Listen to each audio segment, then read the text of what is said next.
Hello. We would love to welcome Bat City Builders, Dawn Price and her team today. How are you guys? Doing wonderful. Doing Good. good. Well, we appreciate you guys very much as customers and small business and local business. And we would really like to celebrate you during Small Business Week. And I will let Megan ask you some interesting questions. All right. So obviously I've been working with you guys. I've seen your website, but I want to know a little bit more about your background, Dawn, and how it relates to what you're doing now as a contractor, and whether there was a particular tipping point in your education when you realized that you wanted to start a design build company. Okay. So I do a couple networking groups, and it always cracks me up because they're always like, you know so much. So I've done a little bit of everything. So the best way to describe my previous career was I was a fixer in DC. So I was a project management person that was a management consultant. I went, analytics. I did everything in every three little agency you can think of in DC.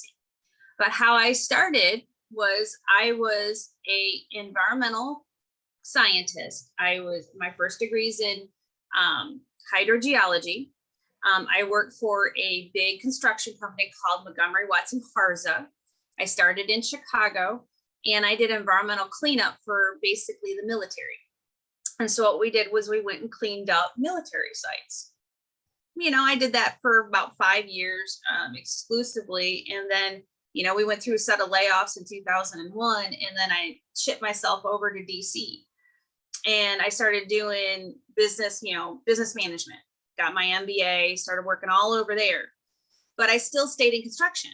So construction's always been a part of my life. I worked for construction at the Pentagon level. So you name it, I've done construction. Construction's been part of my life. It's been big, small, I've done actual remodeling of my own house. Before I moved to Texas, my husband had a townhouse in the DC area, and he's like, I need to put it up for rental. Okay. I went through and redid everything. So I actually hammer, nail, did everything, caulk, painted, got it all ready to go for that. So I kind of was made to be a part of a system. I got here, and, coming from DC and having all that vast knowledge, it was really hard to find a place for me here in Texas. Someone had mentioned to me, oh, well, go into real estate or politics. Politics was a no-go. Real estate didn't really work. I taught negotiation for a little while at a national level. So I'm an expert negotiator, which for me is a win-win situation. So I like to help people. I like to actually sit down, figure out a problem, and solve it. I'm a problem solver. How can I help you? How can we make this situation work? What do we need to know? Now, all that psychology that goes into that is pretty amazing, but it really does come down to how can I best help you? And it's not about sales. Now, I'm not really good at sales when it comes down to figuring out how to manipulate people to make that happen. So I suck at sales. So real estate agent selling is not something that I do very well. But what I do, and then what translated into me becoming an owner of a company, was after doing real estate for a little while, doing the national speaking, I started a for-hire CEO business, because I've met a lot of small businesses out here in Austin that knew how to do the construction business, but didn't know how to do the business end of it. So that's how I started. And then I ended up owning it because they just didn't know how to do it. And they didn't like it's all about a process. It's how do you do it? And what I do now is I establish relationships with my subs. I establish that relationship. Okay, how do you do this? What do you need? And then deal with that with my clients and have that honest relationship, because my whole goal is to help. I want to help myself too, but it's also helping others. I run a business, I'm fair, and it's fair and honesty. And that's the integrity I run on. And that's what I'm building. So to kind of all that experience, everything, one of the things that my husband says is like, you're built for this. This is what everything you've done in your life kind of correlates to this. So when I look at stuff like, soil, you've got the hydrogeology, you've got the environment, I mean, one of my passions is the environment. It's like, okay, how do we better, looking at building materials? Oh, they're really skyrocketing and they're out of control. Prices are just nuts. And so what can we do? Can we use plastics? Can we use all those one-use plastics? Can we make building materials out of them? I'm looking into that. I'm asking questions. I'm doing research. So I have all these things off in the background going, can we do this? So, and that's kind of what I do. So I drive my employees nuts because I'm spinning in 17 different directions while I'm doing all this other stuff. So that's kind of me and what I do. But my ultimate goal is to help people. So hopefully that answered that. Yes, no, that was great. And I think that you definitely are achieving that. And I agree that you are built for this just based on everything I know about you and your company. One thing that I did want to ask too is I know that you've gotten the Regional Contractor of the Year award. So how has it been for you getting your work recognized in such an important way through NARI?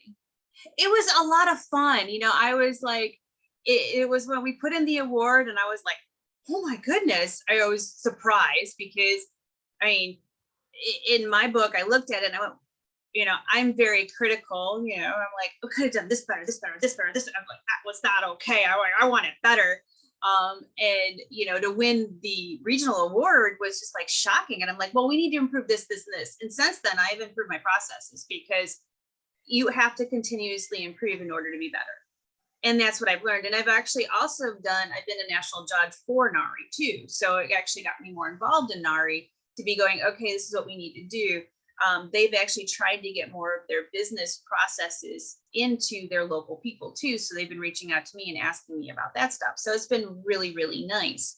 So it's been a lot of fun. And then being part of the Star Awards, that was a lot of fun because I actually, the contractor before me was another woman-owned business in the area. And so I stopped her and I'm like, let's do pictures together because, having women in the business is just so important. And we talk a lot. I've actually established a lot of relationships with other business owners that are women. They might be half owned, but we talk, we share leads. I don't buy leads, but we share leads. If they're in my area or they're there, we actually share leads. How often do you hear about that? So we're there to help people. So it's kind of nice to meet like-minded people. I think that's so great, just being a woman in the industry especially, but having other women to work together like that. It's so good to be able to collaborate just across the board. One other thing that I'd like to know about. So Rachel had sent in some pictures from the big project that you had worked on where you just completely gutted out the house and you were redoing it. So what was that like for you getting to do an entire house project? Oh, it was stressful, mind-boggling, and amazing in how much it costs to do. It was a very, very tight budget. And it was just, it's jaw-dropping on how, and this is the midst of COVID. It's the midst of all of the supply chain problems. I had the tile pulled out multiple times because it wasn't put in correctly. So I hold them to standards. I've had people go in multiple times saying, this isn't okay. You need to fix it. You need to make this happen, and learning. We put in the industrial air duct system. I have not put in an industrial air duct system. So I was like, this was new to me. I relied on my contractors to do it. And they did a really outstanding job. The problem was that when you touched it, it left stains. So we had to sit there and figure out how to make this.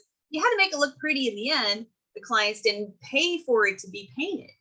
So I have an exposed duct system that now doesn't look very inviting. So having to sit there and hand scrub it to make it look pretty because you don't want it. You want things to look the best it can. And so that's what I do. I do go the extra mile, but you end up, because I am new in the business, you end up vetting a lot of people as you go through. So I vetted a lot of subs through this process, and it's been fun because I get to meet people, and then they send me new people, and it's a fun work environment. But getting that final done and going, whew, we did it. It's done. It looks good. They wanted a high-end rental. They got it. They got a high-end rental, and we achieved what we needed. So that was the end result, which is what they wanted. We got it. So Has there been a particular project that you've worked on that you especially enjoyed, like that? Obviously, I'm sure all of them have been super stressful to just get everything done during this time, but has there been one that in the end you were like, wow, this was just so worth all of the effort that was put in? I think all of them are. When they get to the end point, you're like, whew, that was a lot of work, but you got it done. I think I think just completing, I don't have a lot of completed projects because I'm new. So it's just being able to get more and more done, the excitement of getting it, learning new things. I like learning new things. I like keep going, okay, because your process of learning, I'm constantly learning. I mean, I'm forever young. I think I get to use that all the time. So I'm like, I'm not young, but I'm continuously learning. So I feel like I'm not old. So it's kind of like this, I get to keep learning, keep doing, keep experiencing, and keep my mind fresh, because I have to be on my toes and go, okay, that doesn't make sense. How do we make this? How do we do this? How do we make this happen? And it's being able to help. What I really do is, like, right now in this industry, there's a lot of people who won't take a small project.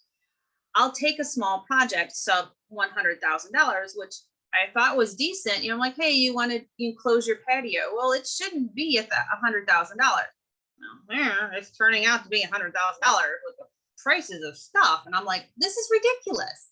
Even I think it's ridiculous, but there's only so much I can do. So I'm working hard to make sure that, hey, this is the best I can realistically do, and here's why. And being able to walk my clients through that process, and they're actually grateful for it. I mean, to feel that, and actually them tell that back to me, I wasn't expecting it, and them going, wow, you're really worth the price we're paying you. That is actually the best feeling, because, not that I get my value from them, but to feel it is really, really nice, and to feel appreciated and to be helpful to others, because that's all the ultimate value in life, is how can I be helpful to the community. So with that all in mind, just to kind of wrap this up, what would you say is the best part about being a small business in Texas? It's a dynamic workplace. It's always changing. I mean, I got to own my first cowboy boots. So, and especially as a woman, I worked in DC with generals. So I don't, it takes a lot to offend me. And I find it really funny when I talk to a lot of my subs, I get called sweetie, honey, all those little things. I don't take offense to them. And it's nice. I like the southern politeness. And I think that's the best thing about Texas, is that it is very polite. Now they're downright, yeah, they can get there, but it's always nice, and they, so far I have come into, and I have been accepted no matter where I'm at. And they don't, it's just nice. And so that's the best thing about being a small business. I'm very small, and they're like, you don't act like you're small. I'm like, no, but I'm here to help and do what I can. And that's kind of the best part, being in the business for 3 years. I have people who've been in the business for 22 calling me, asking me questions. How do you do this? And that's the fun part. You sit down and you really, it's taken me a little while to soak that one in. I'm like, you've seriously been in this business for 22 years. Why are you calling me? But they're calling me and asking, how do you accomplish this? This is how I'm accomplishing it, and use this. And now if you want me to do more, call me up and pay me. So, but it's nice, and it's nice to be sought out for that reason. So that's kind of the cool part about Texas, is we all try and work together. So. Well, I think that about concludes the questions that I have. Jackie, if you have anything else that you want to ask Dawn about. Oh, Jackie, you're muted. I sure am. We really appreciate you, Dawn. It was super interesting to hear from your own genuine words. and just learn a little bit more about Bat City and yourself, and really share kind of that same community that you focus in on, and the helping of people and community. I think that's the whole point of Small Business Week, and the whole point of reaching out to local businesses and talking with each other, and collaborating like you shared with us. I agree with that as well. So we appreciate your time today. Thank you so much. Yeah, thank you very much. We love the work that you do for us too. So Thanks, Dawn. appreciate it. So Thank you thank so you.